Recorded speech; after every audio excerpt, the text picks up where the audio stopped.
Happy Saturday, everybody. Guys, motivated sellers are skyrocketing right now. Now, depending on where you're looking or where you're sitting, you may think that's the craziest thing you've heard, but we're going to talk about why that's happening and what it might mean for the future of Nashville housing market. Now, if you don't know me, my name's Ethan Flynn. I'm a real estate investor. I'm a realtor. I am not trying to get anybody to buy or sell, but I am trying to help the 30,000 people that will buy or sell in Middle Tennessee.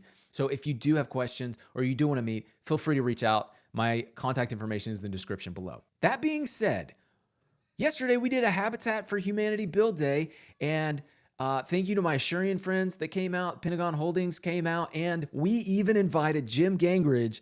Now, if you don't know Jim, he is the former COO of Alliance Bernstein and candidate for Nashville mayor. So we really appreciate him taking the time to come out, see what was going on. So thank you, Jim. Now, with that being said, let's get into the data.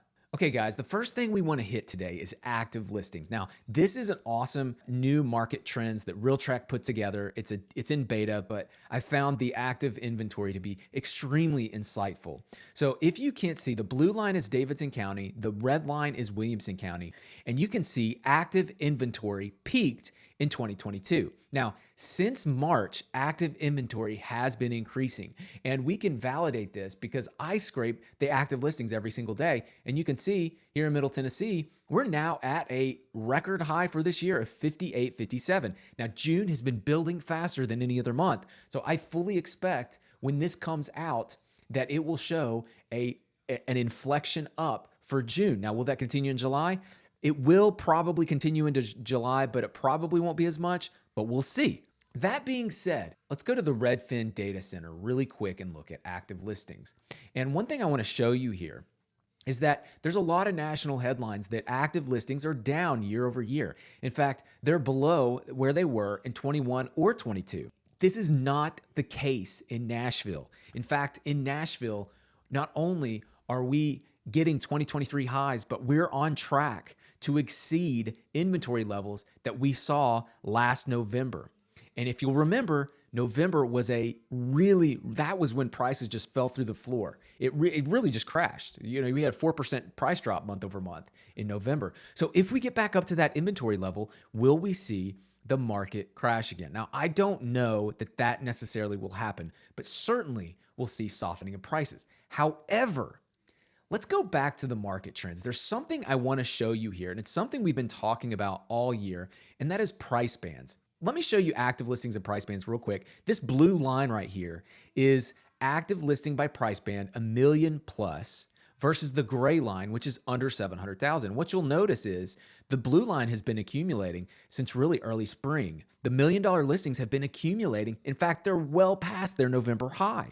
At the same time, the under 700,000s have started to accumulate, but they are nowhere near their 2022 high of 1387.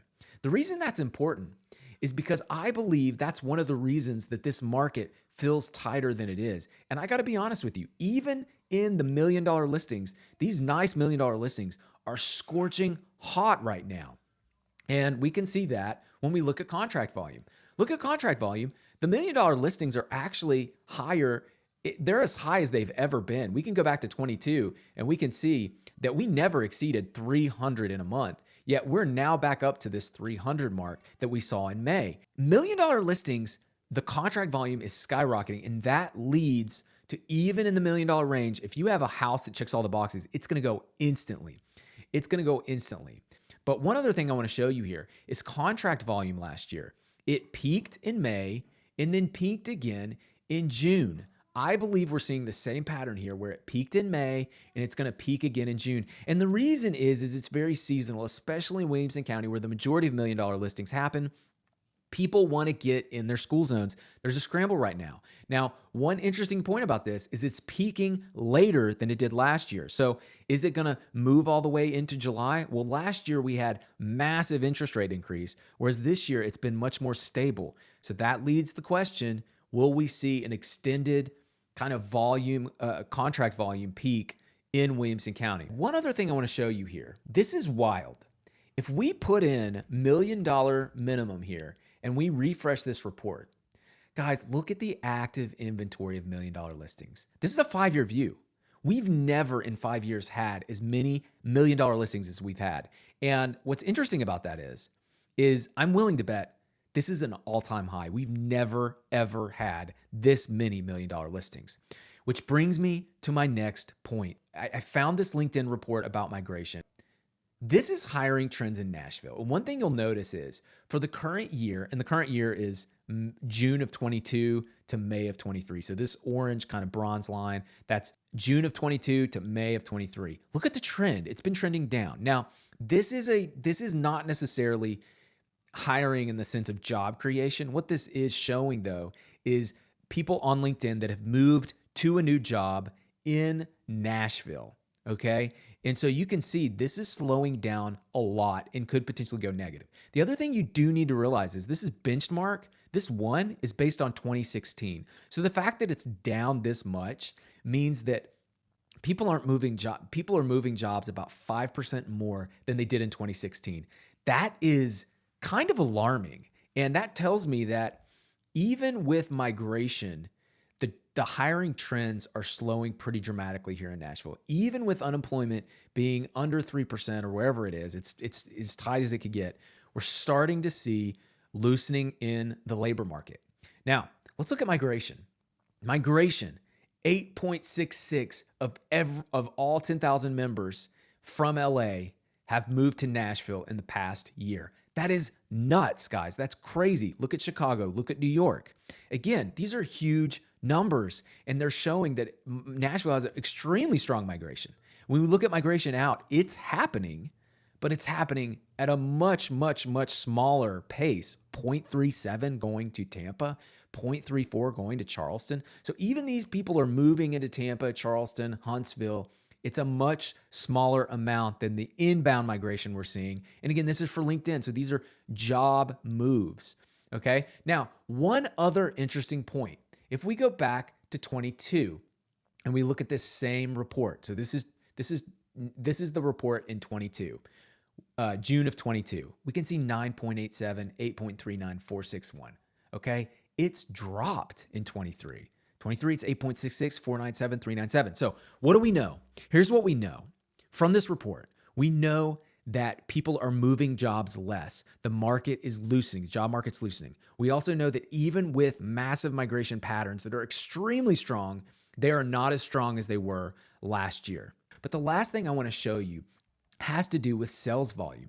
Okay, if you look at this closed volume, you can see we've been running 20 to 30% lower than last year. The reason that's important is because if you take the difference of the volume of these previous years, we have something like 7,000. That's just the sum of these. That's just where I did it today. But we have something like 7,000 household purchases that have not happened in the last 12 months because of this interest rates and affordability and delayed demand. So even as we have migration moving in, even as we have record $1 million listings and really record $1 million demand, we can see that there are 7,000 fewer purchases because the affordability is crushing demand, especially on the lower level. This is really important, guys, because it shows you that there's some unsustainability happening in our market that I don't think is being picked up on by median sales price. And that's why we haven't been as focused on price per se, is because the demand has been so much lower, but year over year, we're still down 4 or 5%.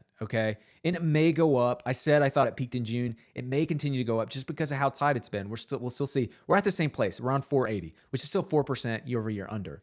You know, is this going to put pressure on prices? I am confident in the fall, partly because of seasonality and partly because of just some of the price pressures we're seeing, that prices are going to drop. Now, I did tell you that we have more motivated sellers, and I want to show you that chart too. So let me pull my motivated sellers chart. Look at this chart. Okay, now it's important that you realize that this is just someone being tagged in the remarks. They've put motivated in the description of their property. All right, now you can see since June, this number has been skyrocketing. And it's been skyrocketing in all three price bands, especially in the $1 million price band. Now, the thing about it is these are all very small numbers. This is essentially an anecdote or a sentiment indicator. But nonetheless, it peaked last year in November where prices dropped the most and now it's skyrocketing. I believe that this sentiment indicator, it is showing us that active listings are starting to sit longer and the stale inventory is getting more and more urgent about selling, okay? So as active inventory builds, inventory becomes stale, and you're starting to see that happen. And that is what the motivated description is indicating, is that we have stale inventory in our market, and realtors are starting to get desperate to move it. And we're seeing it by them putting motivated in the description. Very interesting, very fascinating. We are going to do another live stream. Now, I'm not doing it on my channel. If you want to be informed of the link on the live stream, I'm going to send it out on my Substack. Sign up for my Substack and you will get the link for the live stream. You'll not only get really interesting updates about the Nashville housing market, but we will send out a link for these live streams. So thanks again for watching. Hope you guys have a great weekend and look forward to seeing you next week.